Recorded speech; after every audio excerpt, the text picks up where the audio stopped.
देखो जैसे मान लिया मेरे पास Z1 Z2 ये 2 पॉइंट्स हैं, है ना, दोनों फिक्स पॉइंट्स हैं।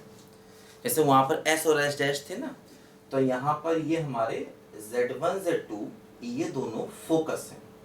फोकस को प्लूरल में फोकाई भी कहते हैं, है ना, FOCI फोकाई, कुछ लोग फोकी भी कहते हैं, जो सही जाए वो पढ़ो यार, है ना। देखो अब Z1 Z2 ये हमारे 2 फोकाई हो गए।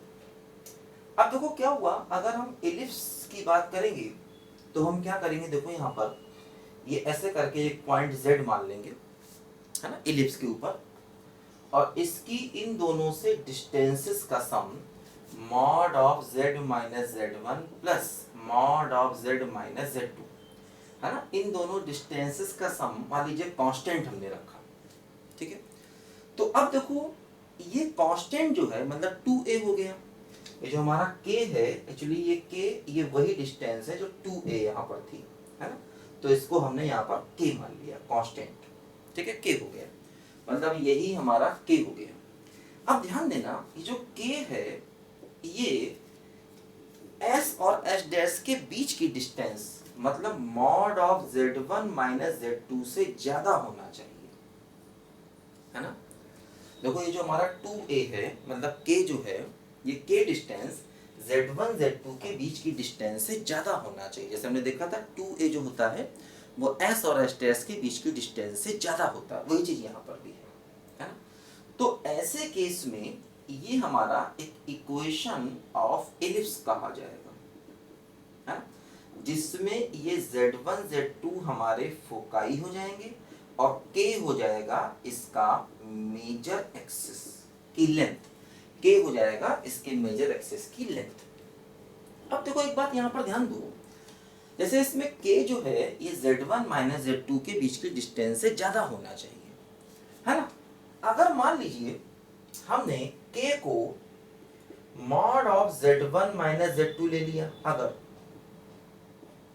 मान लीजिए हमारा जो k है ये mod of Z1 minus Z2 के बराबर है, मतलब k की जो डिस्टेंस है ये Z1 Z2 के बीच की डिस्टेंस के बराबर है अगर, तो उस केस में क्या होगा, देखो ये जो हमारी इक्वेशन है ये ऐसे हो जाएगी, है ना, बराबर Z1 माइनस Z2, है ना, अगर हम k को इसके बराबर कर दें तो क्या होगा, देखो ये जो इक्वेशन होगा ये अब एलिप्स नहीं रहेगा, बल्कि ये मैंने पढ़ चुके हैं हम लोग पहले भी कि मान लो ये Z1 है और ये Z2 है। तो अब देखो क्या होगा, Z पॉइंट अगर इसके बीच में कहीं ले लें तो अब ये Z पॉइंट इस कंडीशन को पूरा करेगा। देखो mod of Z minus Z1 plus mod of Z minus Z2 बराबर mod of Z1 minus Z2, मतलब ये इक्वेशन अब इस स्ट्रेट लाइन की इक्वेशन बन जाएगा, है ना, जो कि Z1 Z2 के बीच की स्ट्रेट लाइन है, अगर k इसके बराबर होगा तब, है ना, ये इक्वेशन जो है वो Z1 Z2 के बीच का स्ट्रेट लाइन बन जाएगा, ध्यान दो, ठीक है। तो अगर ये k की वैल्यू इसके बराबर हो गया तो यही इक्वेशन Z1 Z2 के बीच का स्ट्रेट लाइन बन जाएगा। तीसरी बात, अगर मान लो k इससे कम हुआ, अगर मान लो k इससे कम हुआ तो यहाँ पर आपको कुछ भी नहीं मिलेगा, तो हम कहेंगे ये जो इक्वेशन होगी, है ना, ये वाली Z माइनस Z2 बराबर k, ये इक्वेशन कुछ भी रिप्रेजेंट नहीं करेगी, है ना, नो लोकस, हमें यहाँ से कोई भी लोकस नहीं मिलेगा अगर k इससे कम हुआ, क्योंकि देखो ऐसा पॉसिबल ही नहीं है। जैसे मान लो आप अगर कोई 2 पॉइंट ले लें a और b ले लें, ठीक, और यहाँ पर आप एक पॉइंट p कहीं भी ले लें, तो ये पॉसिबल ही नहीं है कि PA और PB का जो सम है वो AB के बीच की डिस्टेंस से कम हो जाए, वही देखो यहाँ पर हो रहा है ना। ये डिस्टेंस क्या है, ये डिस्टेंस हमारी देखो ये PA डिस्टेंस है और ये डिस्टेंस क्या है, देखो ये डिस्टेंस है PB डिस्टेंस, तो PA और PB का जो डिस्टेंस का सम है k, वो k Z1 Z2 मतलब A और B के बीच की डिस्टेंस से कम है, ऐसा पॉसिबल ही नहीं है, ध्यान दो, है ना, मतलब देखो एक पॉइंट A है एक पॉइंट B है, तो ऐसा पॉइंट पॉसिबल नहीं है कि PA और PB का सम जो है वो AB से कम हो जाए, तो मतलब ऐसा पॉइंट एग्जिस्ट ही नहीं कर सकता। इसीलिए अगर k की value mod of z1 minus z2 से कम है तो हम कहेंगे हमें कोई भी z नहीं मिलेगा, मतलब हमें कोई भी लोकस यहाँ पर नहीं मिलेगा, ध्यान दो, ठीक है। तो इसीलिए ये दो बातें ध्यान रखनी है। अगर ये इसके बराबर हो गया तो z1 z2 के बीच की स्ट्रेट लाइन, ये क्वेश्चन हम पहले ही पढ़ चुके हैं। हालांकि कोऑर्डिनेट भी जब हम लोगों ने पढ़ा था तो वहां भी मैंने आपको ये बात समझाई थी, जब हम लोग कोऑर्डिनेट में एलिप्स पढ़ रहे थे तो वहां पर भी मैंने आपको यही बात समझाई थी। और एग्जैक्टली यही चीज हम वेक्टर में भी पढ़ते हैं। भाई वेक्टर में फर्क कितना होता है, जैसे यहाँ पर z1 z2 है, वैसे वहां पर पॉइंट का पोजीशन वेक्टर होता है। तो जैसे इस पॉइंट का पोजीशन वेक्टर r वेक्टर मान लिया, इसका a वेक्टर मान लिया, इसका b वेक्टर मान लिया, तो बिल्कुल वहां पर डिस्टेंस के लिए पोजीशन वेक्टर का यूज किया जाता है ना।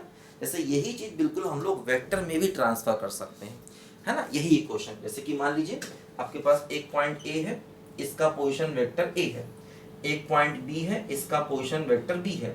अब यहाँ पर मान लीजिए मैंने एलिप्स बना दिया और यहाँ पर मैंने एक पॉइंट p मान लिया, इसका पोजीशन वेक्टर r है। तो वहां पर भी बिल्कुल यही चीज होगी क्या, कि इसकी डिस्टेंस इससे इससे, तो क्या होगा mod of r minus a plus ये हो जाएगा mod of r minus b बराबर k। और फिर वही चीज है कि k जो है इससे ज्यादा होना चाहिए, मतलब k जो है वो ग्रेटर होना चाहिए mod of a minus b से, तो हमें यहाँ से एलिप्स मिल जाएगा, ध्यान दो, है ना। तो यही इक्वेशन बिल्कुल हम वेक्टर में लिख सकते हैं। जैसे हमने इस a पॉइंट का पोजीशन वेक्टर a वेक्टर मान लिया, इसका पोजीशन वेक्टर b वेक्टर मान लिया। पोजीशन वेक्टर क्या होता है, कहीं ओरिजिन होगा, ओरिजिन से ये वेक्टर मान लिया, है ना।